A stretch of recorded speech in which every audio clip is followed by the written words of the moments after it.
This is CGTN, China Global Television Network.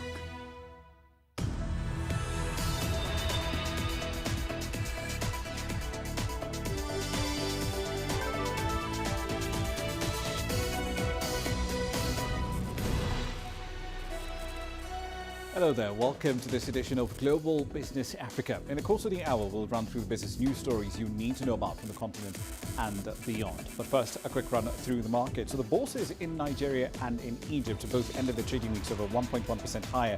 The top 40 of the JSE headed in the opposite direction, down 1% this week. Mining majors, Goldfields, Implats, Amplats and AngloGold Ashanti accounted for the bulk of the gains, but that was not sufficient to stop the index from being dragged lower by 5% fall in Richmond and a 4.25% fall in Naspers. Here's what's coming up tonight. Relatives of the Ethiopia Airlines 737 MAX crash victims want Boeing executives to be prosecuted. Ghana introduces new taxes on electronic money transactions. And the European Central Bank is ruling out interest rate hikes in 2022. All right, then, it's an interesting start to the bulletin at this hour. Let's focus on the world of aviation. Families of those who died when a new Boeing 737 MAX aircraft crashed shortly after takeoff in March 2019. That was flight ET302, have filed a legal motion against the US government. And here's why they're doing that. They're accusing the Justice Department of secretly drawing up a deferred prosecution agreement, which then enabled Boeing to get immunity effectively from criminal prosecution. Ethiopian Airlines flight ET302 crashed minutes after takeoff from Bole International Airport. That was the second crash involving a 737 MAX aircraft in under 6 months. Faulty flight control software was later on found to have triggered both accidents in which 346 people died. To date, just one person has been indicted on criminal charges. That's the former chief technical pilot, Mark Faulkner. He stands accused of defrauding the US civil aviation regulator, the FAA, by deliberately withholding information about the flight control software known as MCAS. All right, then, so let's see exactly what is going on here with this particular story. John Terry joins us now with more from New York. So, John, let's start with that deferred prosecution agreement. Boeing paying out $2.5 billion as part of this agreement, but no one in senior management, no one at all, was prosecuted. Why? Well, Ramah, a deferred prosecution is really a legal device, and it's usually used in the case of companies where the situation is so very, very complex that any kind of case against that company would rumble on for months, if not years ahead. And you know about deferred prosecutions on CGTN in Africa because it is the same legal device that was used in favor of Meng Wanzhou, the Chief Financial Officer of the Chinese telecoms company Huawei. Now, you will remember that she was under house arrest in Canada, and about a couple of months ago in September, she was allowed to fly back home to China, and that was under the terms of a deferred prosecution. You can think of it, if you like, as parole, or even if you want to think of it like this, as a get-out-of-jail-free card, really. And what happens is the Department of Justice in the United States will still press the charges that it wants to against the company or the individual, in this case, in Wang Wangzhou's case, an individual, but the charges will continue against Huawei. They will still press the charges, but they will do nothing about it. So effectively, after about a year, the issue for the key players goes away. Now, the families of Ethiopia Flight 302 are alleging that there was a secret deferred prosecution between the Department of Justice in Washington, D.C. and Boeing based in Chicago that nobody knew about. Now, this is the terms of the court case that is now being put forward. As you know, as you said, Boeing is going to pay $2.5 billion in compensation, but the families and their lawyers say that this is simply not enough and that Boeing should pay much more than that. Indeed, has there been any formal reaction at this point from the Justice Department? No, the Department of Justice tends not to comment on ongoing cases, and Boeing, which these days is now based in Chicago, it used to be in Seattle, but it moved a couple of years ago, is not commenting either. The case has been filed in the southern state of Texas. That's my understanding. And the lawyers for the plaintiffs say that by signing such a deferred prosecution, if indeed there was one, we don't know for certain whether there was, but that's the allegation. By signing that, if they did, then Boeing was basically admitting liability for the crash in Ethiopia and the one in Indonesia as well. Now, if there is a deferred prosecution, it means that the senior management of Boeing will effectively be exonerated, but it is still likely to lay the blame at the doors of one, if not two, test pilots who flew the test flights for the 737 MAX, and they are essentially accused of lying to the authorities when it came to explaining the effectiveness of the MCAS system, which is the anti-stall system. And in an aircraft, when an aircraft stalls, it's not the engine going put, put, put like it is in a car.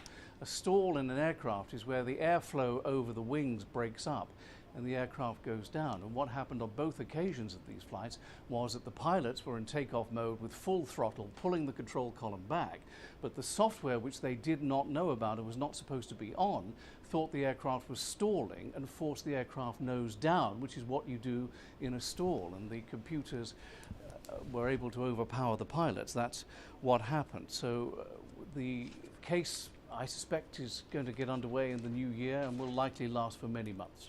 Indeed. One last question for you, John. So Boeing shares did close around 2% lower yesterday. Right now, I see they're around 2% higher at the moment. But that said, I mean, Boeing shares have been in decline most of the year since March.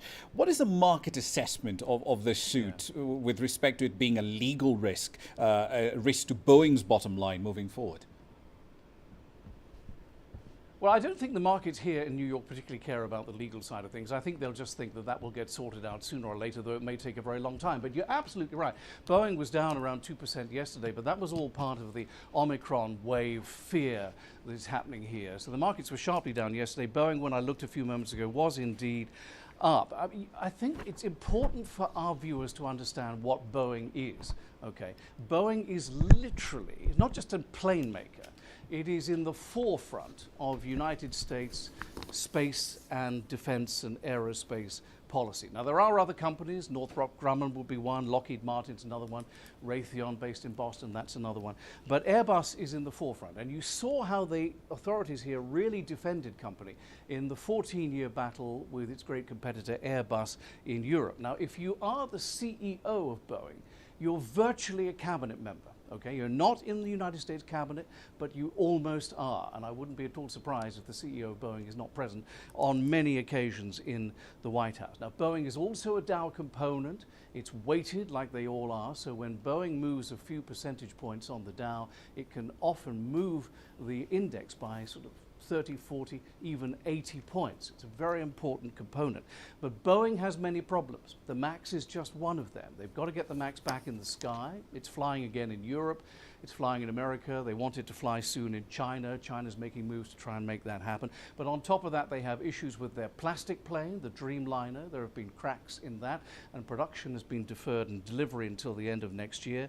Also, there are wiring issues with some of their planes, and one of their engines exploded on landing in Colorado in the west of the country earlier this year.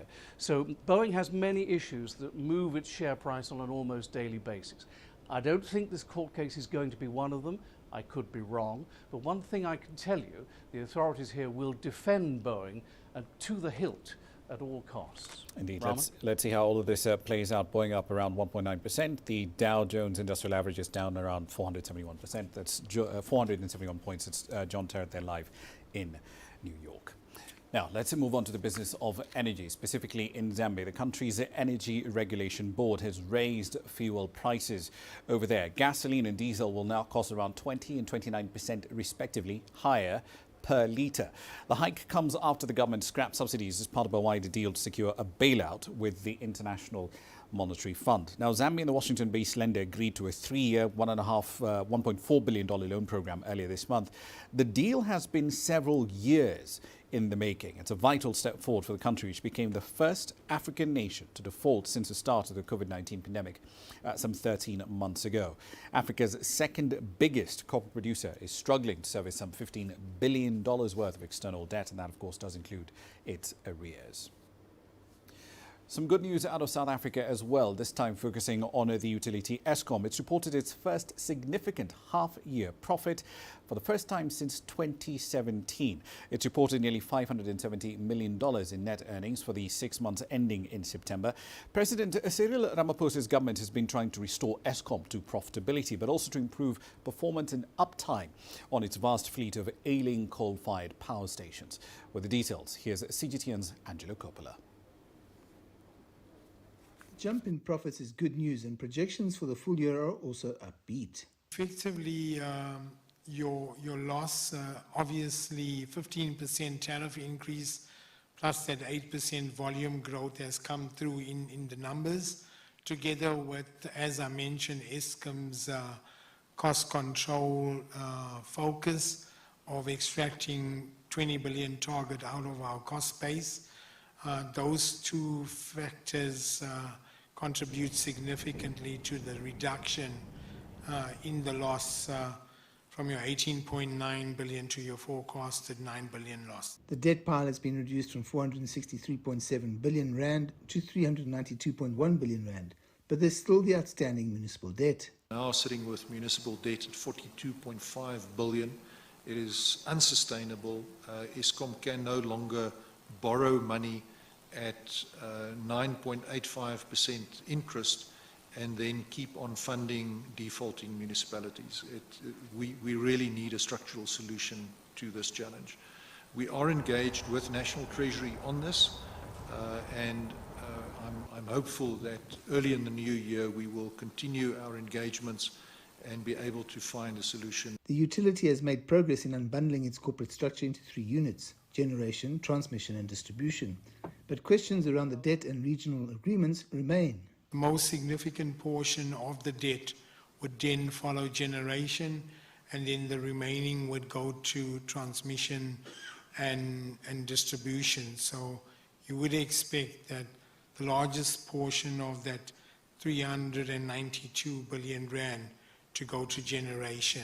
We are engaging with participants in the SAPP to cede their current agreements with Eskom to the transmission company, because the transmission company is going to be the entity that is going to be responsible for international trading. The utility is also going to free up some of its extensive land holdings via auctions to assist independent power producers.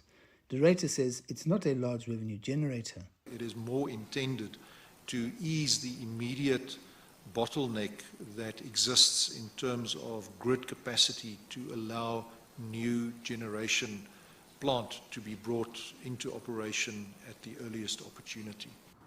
The company is still in dire straits because of its debt burden, and it's unlikely to be able to dig itself out of that hole anytime soon. I'm Angelo Coppola for CGTN in Johannesburg, South Africa.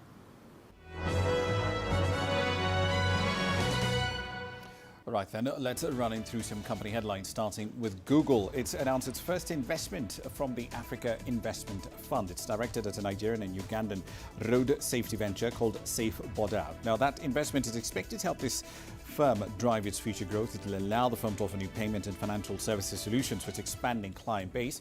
The Africa Investment Fund is part of a broader plan by Google to invest over $1 billion over 5 years to support digital transformation in Africa. HSBC has launched a new fund worth about $190 million to support SMEs in Egypt, particularly those in the industrial and service sectors. Egypt's parliament has approved a new law that introduces incentives for SMEs, including extending more financial and non-financial incentives for MSMEs with simpler tax collection systems as well. These changes are aimed at making it easier for SMEs to structure themselves eventually as formal enterprises. Wowzy, it's an internet-based Kenyan startup, has secured $3.2 million from investors over the last few months. Now, part of the funding includes a recently concluded $2 million seed round that was led by the Africa-focused venture capital firm 4DX Ventures. That was preceded by a $1.2 million pre-seed round as well. The startup plans to use the new funding to expand the reach into into Western and Southern Africa. Wowzy effectively turns social media users into brand influencers. And finally, JustEatTakeaway.com is set to enter the competitive business of delivering groceries to British consumers. The Amsterdam-based restaurant delivery company will launch a trial partnership with UK grocer next month. As part of that trial, Just Eat customers will be able to order from 5 Asda stores in the UK. That's a run through your company headlines. You're watching Global Business Africa. Time for a short break. Here's what's coming up.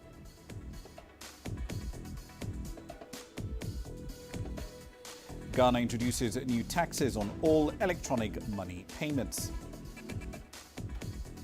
And we'll explore how much traction cashless transactions are getting in Nigeria. The world economy as we know it is about to change. Global business reports highlight emerging markets, developing countries, and dynamic sectors worldwide. We feature top analysts and newsmakers to provide perspectives on every facet of business.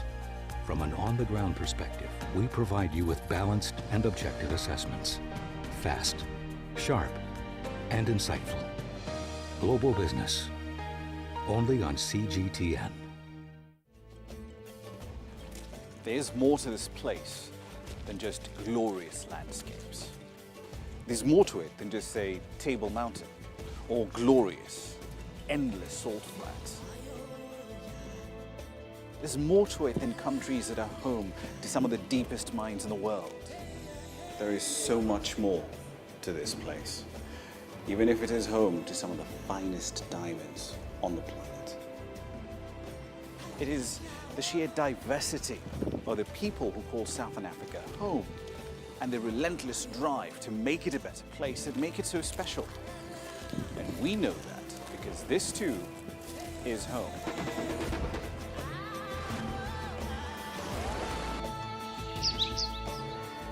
No one knows Southern Africa like we do. CGTN. See the difference.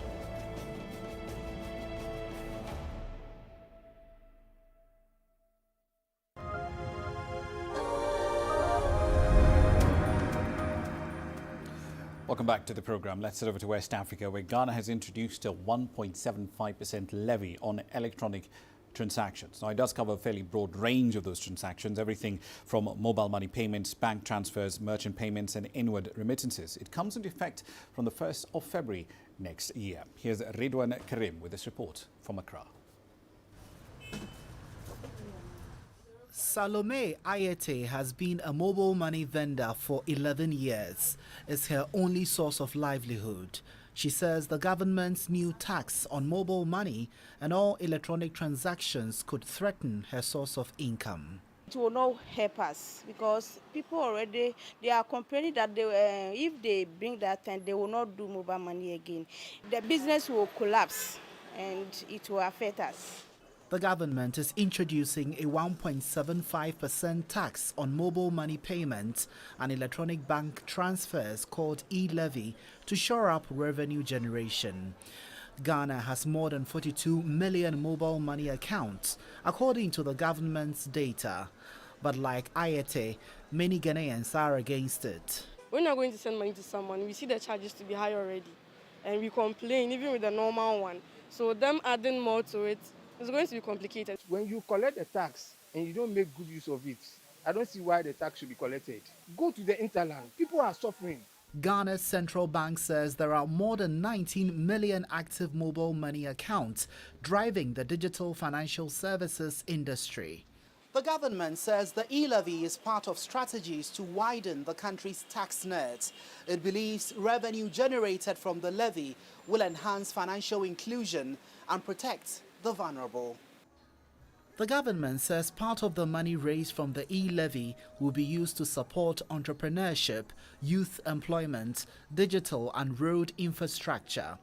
But analysts fear these additional taxes could overburden citizens and also slow down the cashless drive in Ghana. They think the tax should be lowered.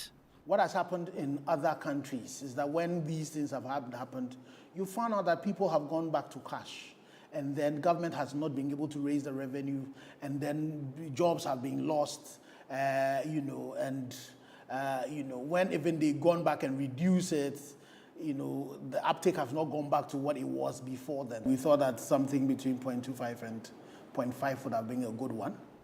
Salome Ayete agrees. She believes a downward adjustment of the tax will help prevent her business from collapsing.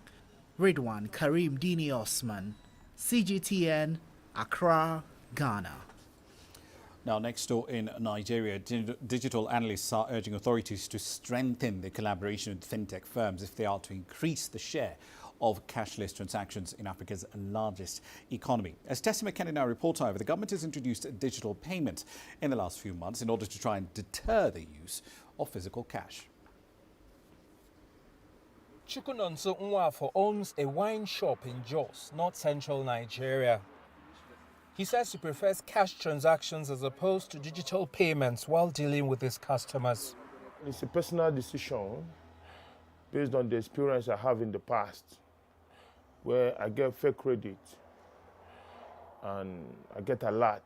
But when I get to the bank or when I go through my statement of account, I find that the money isn't there.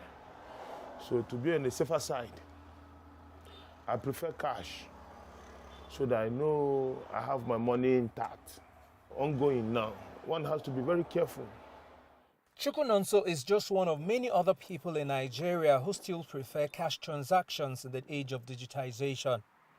The country's central bank says the amount of cash in circulation in the country increased 4.6% in October from the previous month.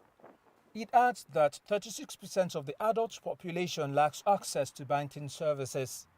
Most of us, we just don't trust the government or like any centralized organization to take care of our transaction that particular way. Apart from trust, one other major factor that we have is literacy. For you to carry out, for you to actually work on a cashless, for the cashless economy to actually really work, and like for you to actually have like up to at least let's say maybe like 80% success, you need to have people that actually knows like how to use this digital media.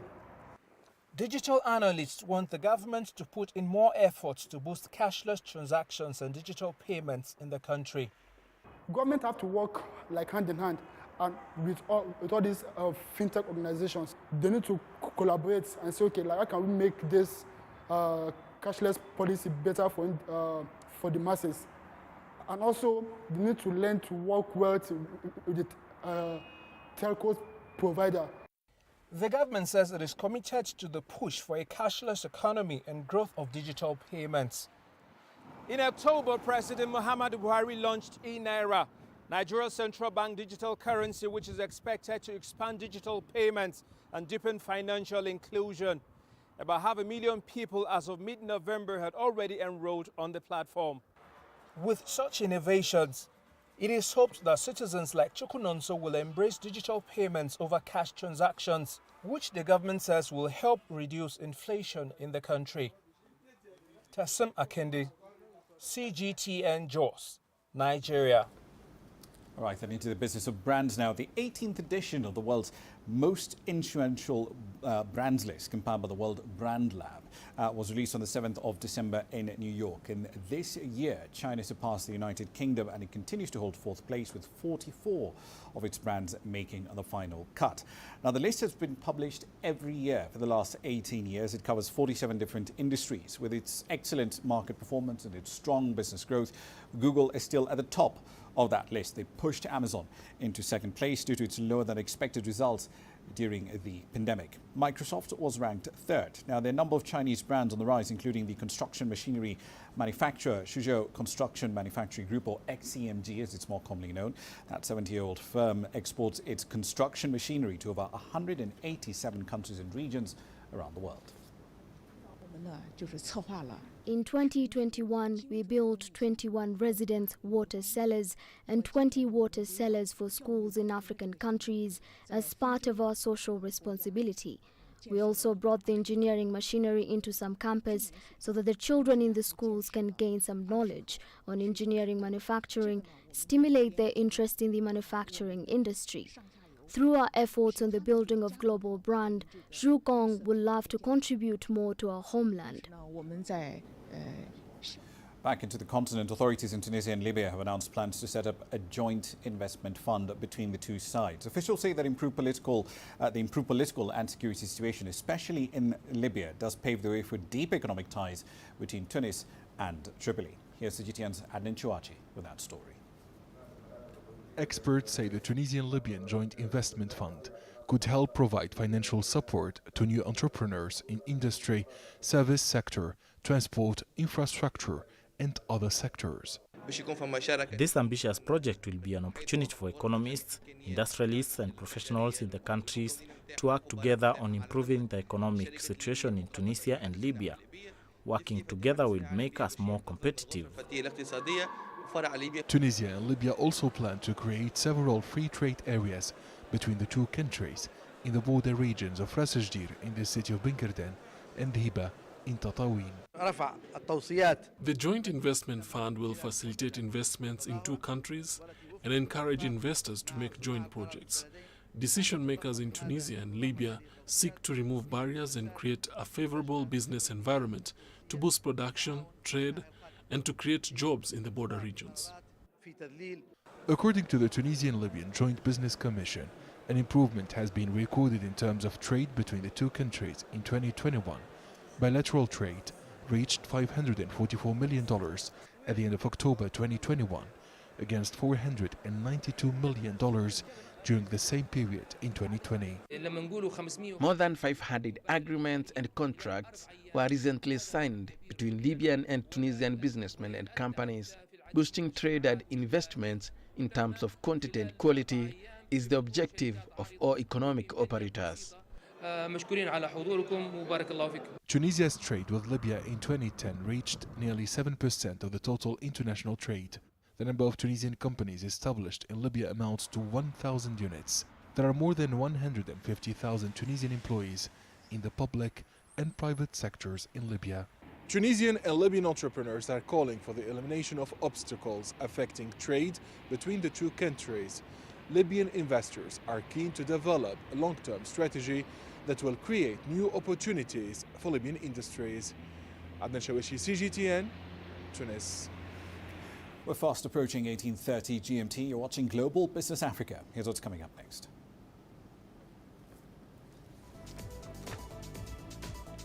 The European Central Bank is ruling out rate hikes in 2022. And in our tech segment, we'll explore how smartphone applications are transforming retail enterprises in Kenya. Change is on the horizon. Through the shifting of time, Africa's emerging tech landscape is creating new channels. There's a hunger for local African content globally. Shaped by innovation, carved out by a new generation of digital entrepreneurs, sculpted by a mobile revolution, trickling down to the most remote corners of the continent. TechSpot is seeking out the new concepts in technology, disrupting Africa's traditional sectors.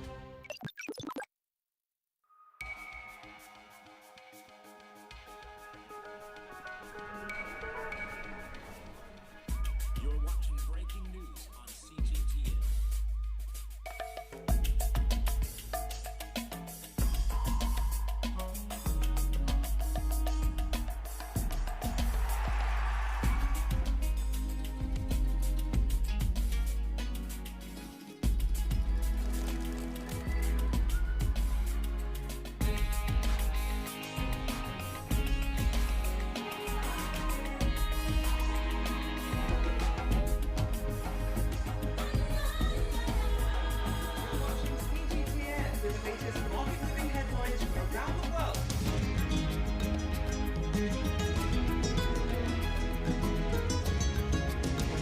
Welcome to the world today on CGTN. Business in Africa is at a crossroads. We celebrate those who are adopting and thriving despite the challenges, from grassroots to big businesses. Global Business takes you along for the ride as we track the making of a giant. Only on CGTN.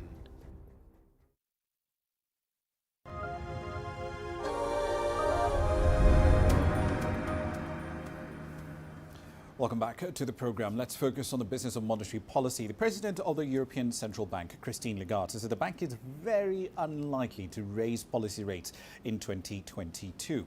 However, Madame Lagarde did not rule out that borrowing costs could rise. The ECB is expecting high energy prices to probably stabilise next year. It also did cut stimulus further on Thursday, but promised plenty of support for 2022, essentially confirming its relaxed view on inflation and indicating that any exit from years of exceptionally easy policy will be slow. Bond buying under its 2.19 trillion pandemic emergency purchase program, which is to end next March, will be cut next quarter as the scheme starts to wind down. Under the present circumstances, as I have said before, it is very unlikely that we will raise interest rates in the year 2022. That still stands. The euro area economy continues to recover, despite a slowdown in the near term. The sharp increase in energy prices and demand outpacing constrained supply in some sectors are pushing up inflation. Inflation will remain above our target for most of 2022, but is likely to ease in the course of next year. Let's move on to Turkey. Another story around monetary policy. The Turkish lira has hit yet another new low against the American dollar. That comes after the central bank cut its policy rate yet again on Thursday. Now, the move was followed by President Erdogan's announcement that a minimum wage would be raised by 50% next year. Michal Bardavid has the details from Istanbul. Turkey's central bank announced an interest rate cut by 100 basis points from 15% to 14% on Thursday, a move that was widely expected. Turkey's President Recep Tayyip Erdogan has been pushing for an unorthodox monetary policy of cutting interest rates with the aim of lowering inflation. The lira has lost nearly 50% of its value since the start of this year. Following the bank's decision, the lira suffered more losses and was trading at around 15.6 liras for $1 US. Many economists have warned that following this policy would damage Turkey's economy. In the long term, the weakness of the Turkish lira against the foreign exchange will become permanent. In other words, with the concept of sky is the limit without any brake system, unfortunately, the Turkish economy is going on its own as a random experiment. The central bank has tried to stop the slide with direct interventions and has sold dollars 4 times this month. On Monday alone, the bank spent between $2 to $2.5 billion buying liras. However, so far the moves have been ineffective in stopping the depreciation. Professor Ulusoy argues that this path is pushing Turkey towards a unique crisis. In Turkey, a forced deficit that has never existed in the world has emerged. That is what we normally know as current account deficit, budget deficit, trade deficit. However, we are also faced with a central bank reserve deficit. In this context, soon, if it goes like this, the Turkish economy will enter into a balance of payments crisis. Turkey's inflation topped 21% last month, and food prices have increased by 27% year on year. Meanwhile, President Erdogan announced Turkey will raise its minimum wage by 50% to around $275. He also promised further measures in the upcoming days, stating, quote, "We are determined to put an end to the uncertainty that has arisen due to the fluctuations in the exchange rate and the exorbitant price increases as soon as possible." Though President Erdogan remains optimistic he can improve Turkey's inflation figures, economists are forecasting inflation may reach 30% in 2022. Michal Bardavid, CGTN, Istanbul. Just a little color with respect to that particular story.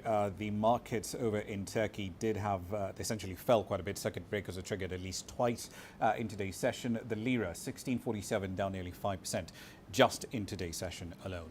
On to the world of aviation now. The Dubai-based carrier Emirates has gotten the last manufactured Airbus A380. It really is the end of an era. This is the 123rd such aircraft in Emirates fleet. Now, the delivery capped a historic run for this wide-body double-decker aircraft, essentially the first clean-sheet design for the 21st century. Airbus did announce back in 2018 that it will stop making this enormous aircraft.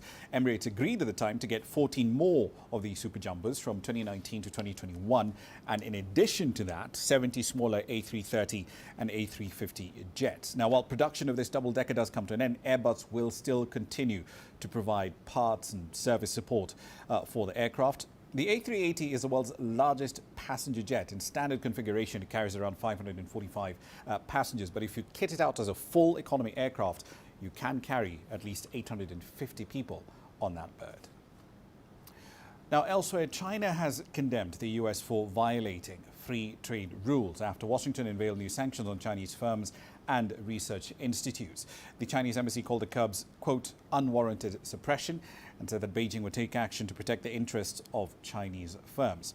On Thursday, the US Treasury put 8 Chinese companies on an investment blacklist, and that includes the country's top drone maker, DJI. Washington is accusing the firms of taking part in human rights abuse in Xinjiang province. Now, separately, the Commerce Department is also restricting exports to China's Academy of Military Medical Sciences, related institutes and dozens of companies. The department claims the entities have links to the Chinese military, which, in the United States' view, threatens the country's national security. Now, New York's iconic pizzas and bagels, they're being hit by inflation and supply chain shortages as well. They're certainly not immune to that. So the famous $1 slice of pizza may actually cost you a bit more as the cost of ingredients, paper plates, and just putting the whole thing together continue to go up. At the same time, New Yorkers are struggling to find cream cheese for the bagels. Here's Sarah Walton with that story. Nothing says New York more than a slice of pie. You're rarely more than a block away from a pizza store in this city, but many have recently had to increase their prices by as much as 50% to cover the skyrocketing price of raw materials. For example, paper plates. Before the pandemic, we used to pay, I think, 7 cents per plate. Now they're 15 cents. So they more than doubled, you know, and that's through every kind of products, disposable that we have. Paper napkins, utensils, everything. After being unable to get plastic cups last month, the owners here hired a storage space so they can buy products in bulk as they become available. And it's not just pizzas being hit by supply chain shortages. The New York bagel may be a breakfast staple, but it's becoming increasingly hard to find the cream cheese filling that makes it a favorite. This store says the price of schmear has increased from around $1.96 to $2.70 a pound. That's if you can get hold of any from wholesale suppliers. The aisle for cream cheese was completely empty, so which was really a shock because I didn't know. It kind of just hit it. It was just like all of a sudden out of the blue. So then my husband and I drove to New Jersey. They had some, and they were limiting it, 1 per customer, which a box of cream cheese is going to be enough for like a day. The cream cheese shortage was intensified by a cyber attack on the country's largest cheese producer, Schreiber Foods, which had to close for several days in October.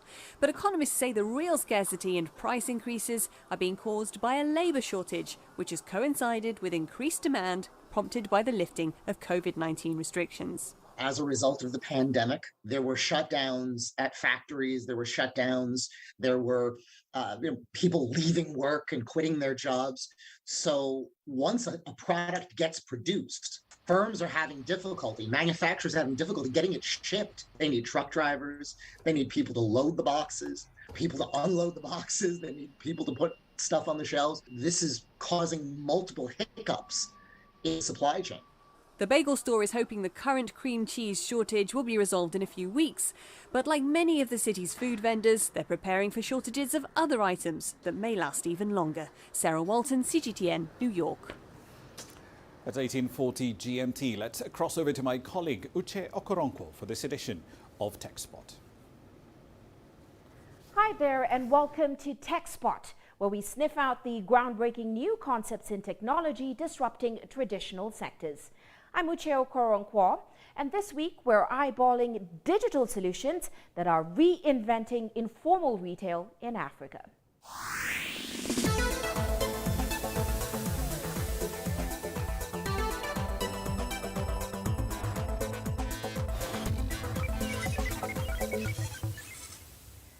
like many Africans, I mostly rely on my small and informal local shop daily.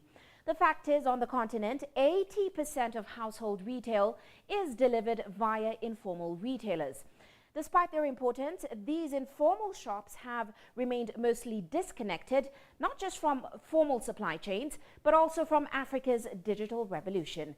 Now, a company called Soko Watch, Soko being the Swahili word for market, has created an app that acts as a digital marketplace for these small shops, and it is delivering tailor-made solutions for them. Well, today we'll show you how digital solutions may have become a lifeline for informal traders.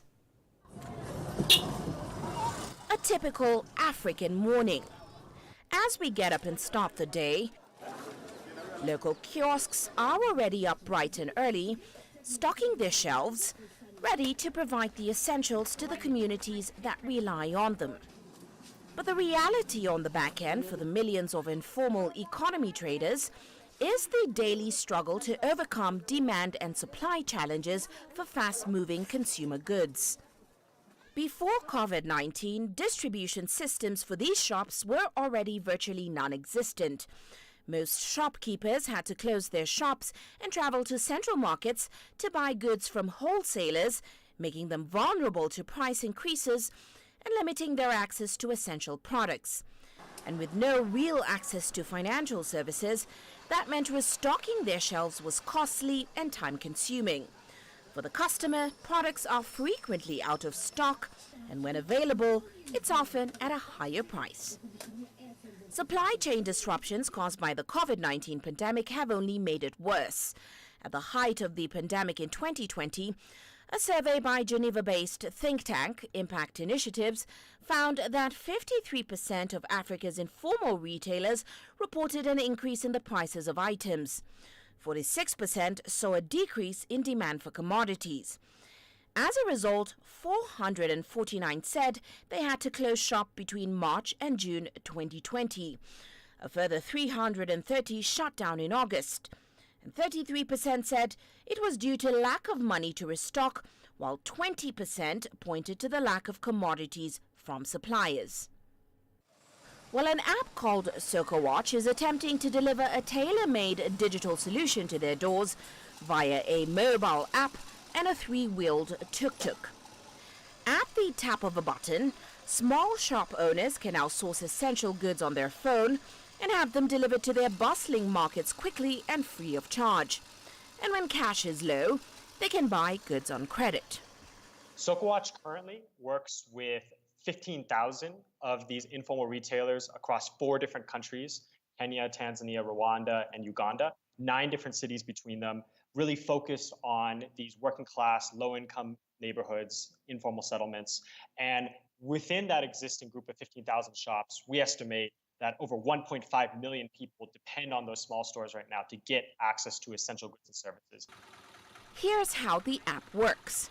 At the top of the morning, a shopkeeper places his order on his mobile phone via the app, or for those without internet, toll-free text messages. Meanwhile, at this Soko Watch central distribution hub, agents receive the order via the app and load the products on the small and urban-friendly tuk-tuks. Then Soko Watch drivers are off to fulfill the orders, and the process repeats itself until the sun sets on the day. On the customer end, there's an app where they can see all the products that we have, like the catalog of everything that we have, the products that we have in store. And from there, they can tell anything that is in stock, something that is out of stock. So they can pick from that list what they need for their shops. We have, again, another option of sales team. We have guys in the ground who always pass by the shops during the day. So they can, again, give their orders to these particular guys who will see to it that they get it. We decided to follow one of Soko Watch drivers on his delivery routes into one of Nairobi's busiest markets, Kawangware. It is already apparent that several shops here already rely on the app to replenish their supplies daily. That one improved my... It's certainly a game changer for Mike, who's run this small store in Kawangware for the last 3 years. Today, he's ordering his goods on credit, which he says has helped manage constraints on his cash flow. I was introduced to SocoWatch by their agents. They came to my shop and we got to talking and exchanging ideas. Before I met them, I would source my daily stock from wholesalers, which was very difficult because I would have to find some means of transport. If my cargo was heavy, I couldn't transport it myself. I would have had to hire a car. SocoWatch really helped because once I book on the app, they deliver it fast. If I order products today, they give me 7 days before I have to pay, which has improved my bottom line. For credit, you have to qualify for it, of course. So this depends on historical data on how we have been doing business with you. Normally, it starts maybe with as low as 500 shillings of credit.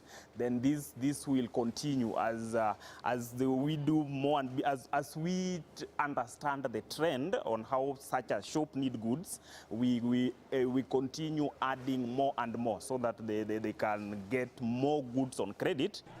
Despite the need for more efficiency in Africa's informal retail supply chain, many companies have tried to introduce e-commerce products and failed. They quickly learn that the conditions on the ground in Africa are very different. Well, we asked SocoWatch Kenya CEO Angela Nzioki how they seemingly have bridged the gap between e-commerce services and informal players. The way we've gone about making sure that retailers are using the app and becoming a little bit more tech savvy is showing them the need as to why they need to be able to move to the app. And I equate it to the success that M-Pesa had. So what SocoWatch has done really, really well is create a credit offering for retail stores where they can get goods on consignment. And majority of them can be able to get that value-added service by really learning how to use some of the apps or some of the technology that we have in place. SocoWatch didn't just create a smartphone app. It built an inventory management system over time. With at least 3 years of data on retailers' requests, their needs can be predicted based on their past orders. And that has enabled the company to know what goods to source from large manufacturers and then stock them at its distribution hubs daily.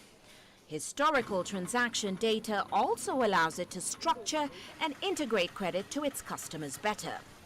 By negotiating better prices from suppliers, the firm primarily generates revenue by taking a cut off the savings it makes for clients.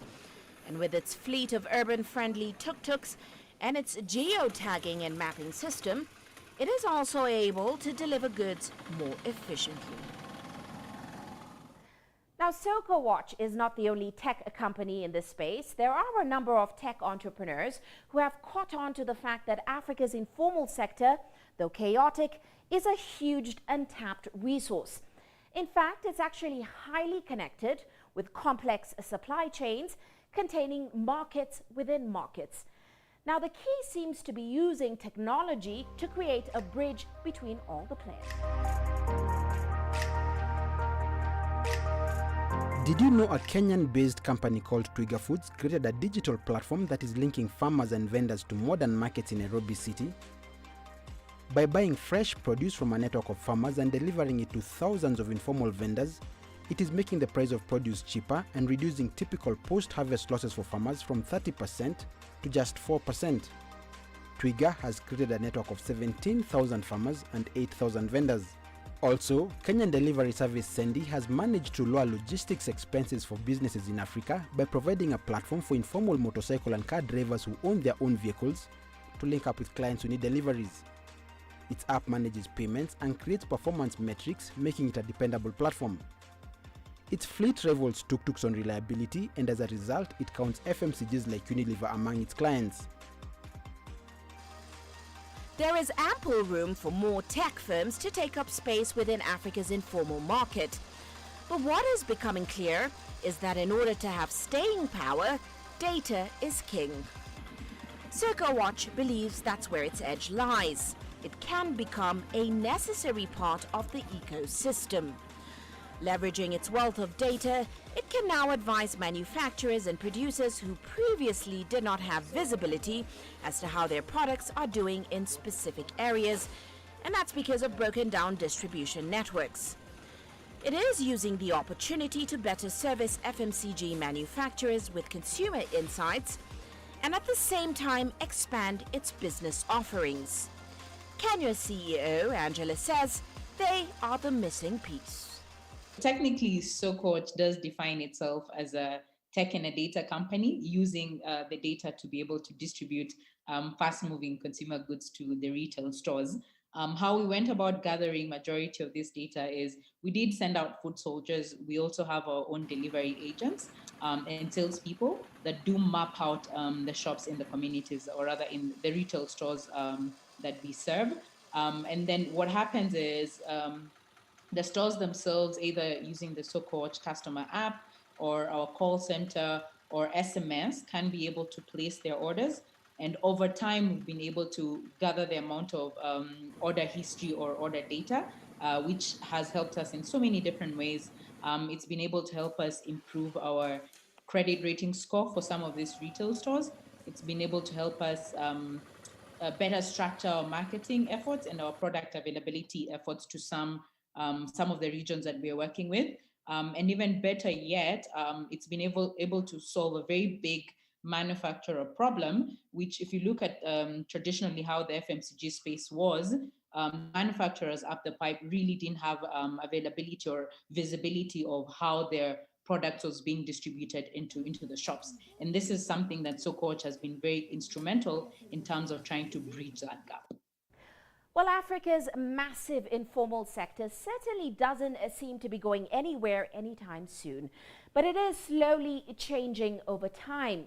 Tech entrepreneurs are now finding ways to collaborate rather than dominate Africa's informal players, and that can produce a viable return on investment. But of course, it will never be a one-size-fits-all solution.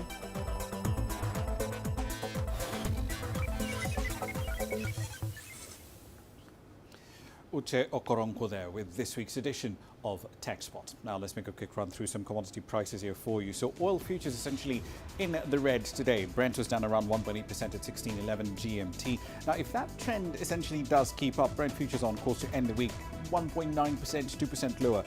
Spot gold prices also on course to end the week higher though, 1.2% higher, over $1,803 an ounce at 16.35 GMT. And that's happening, remember, in a week in which the Bank of England raised rates for the first time in 3 years, and the Fed signaled that there's some mild rate hikes to come in 2022 as well. Even then, these recent gains do not decisively change gold's trajectory. Bullion prices are down around 5% so far in 2021. Here's what's coming up next.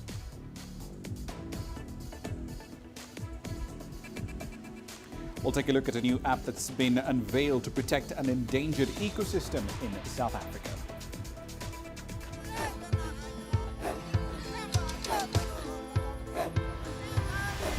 Africa is a continent of diversity, with varied climates and enchanting geography, and a people so distinct, but with a shared enduring spirit.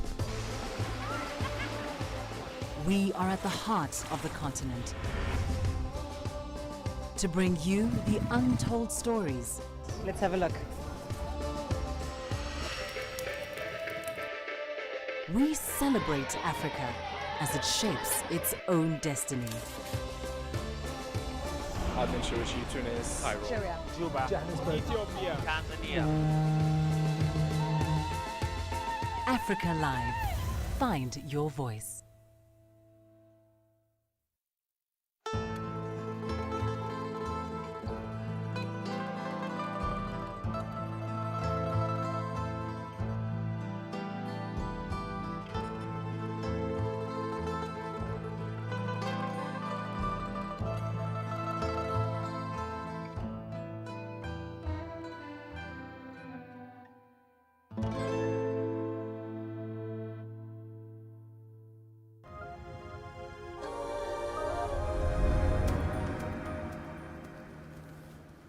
Welcome back to the program. Let's head over to South Africa. A new app has been developed over there to assist in efforts to protect the Renosterveld vegetation. It's arguably the most endangered ecosystem in the country. Now, the app uses a combination of satellite imagery and machine learning to flag alerts and inform authorities when this habitat is being illegally ploughed for agricultural purposes. Here's CGTN's Travis Andrews with that story.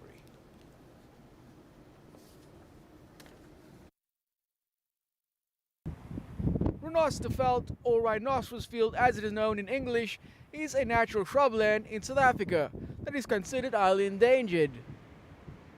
Its rich soil has for many years attracted the attention of illegal ploughing activities for agriculture, but that now could change.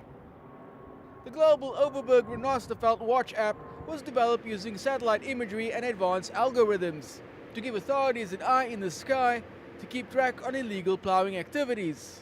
We've developed this app in partnership with, in close collaboration with the Provincial Department of Environmental Affairs, who are in charge of law enforcement in this area. And so we've been working closely with them and passing on information when we detect that there has been land habitat loss.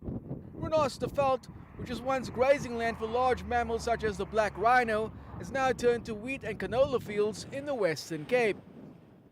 Using satellite imagery to build a solid legal case against the illegal destruction of Renosterveld is what underpins the app, because the environmental stakes are high. Almost 95% of its natural extent has been lost. In the past few decades, it's been converted to agriculture. So the few bits that remain have an incredibly high abundance of plants that are threatened with extinction, perhaps the highest concentration of plants threatened with extinction anywhere in the world. It is estimated there remains just 30,000 hectares of Renosterveld left in South Africa, which are located in small pockets of land dotted around the country. The fertile soils of the Renosterveld has seen this habitat cleared for farming over the past 3 centuries. Just fragments still survive. These are the most marginal habitats from a farming point of view. There are many lands even that have been farmed, which farmers will still tell you are marginal and should never have been ploughed. So anything that's viable economically is gone. For now, conservationists say while the app is very helpful, it is working in partnership with the landowners that will likely yield the best results when it comes to saving this endangered natural heritage. Travis Andrews, CGTN, Cape Town. All right, then a quick run through some currencies as we wrap up the program. The mean rate for the Kenyan shilling against the American dollar, that crossed the 113 mark in today's session, according to central bank data. The Kenyan shilling has lost roughly 3% of its value against the American dollar so far this year. Compare that to the near 8% slip that we're seeing in the South African rand. Roughly 22% of COVID-19 test samples today in Kenya are positive. Compare that to positivity rates of 2.2% in the first week of November, just 6 weeks ago. As always, the pandemic does remain a key unknown in determining how the country's economic recovery will play out.